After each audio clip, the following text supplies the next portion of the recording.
Welcome to our channel. If you need to temporarily freeze your Anytime Fitness membership, follow these step-by-step instructions. Step 1. Understand that Anytime Fitness freeze policies may vary by location, since each gym is independently owned and operated. Check with your specific home club for their policy. Step 2. Contact your home Anytime Fitness Club to inquire about their freeze policy, including the minimum and maximum freeze duration, any freeze fees, and acceptable reasons for freezing. Step 3.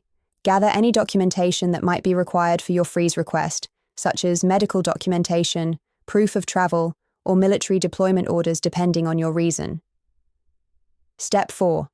Visit your home Anytime Fitness location in person to request the membership freeze.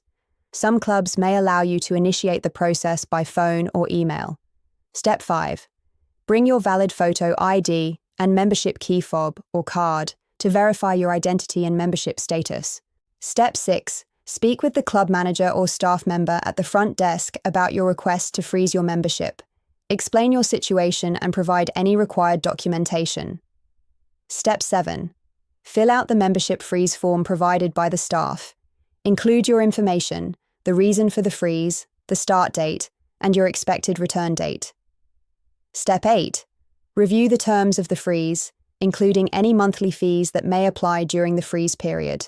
Some circumstances may qualify for fee waivers. Step 9. Sign the freeze request form and submit it to the staff. Request confirmation in writing or via email that your freeze has been processed.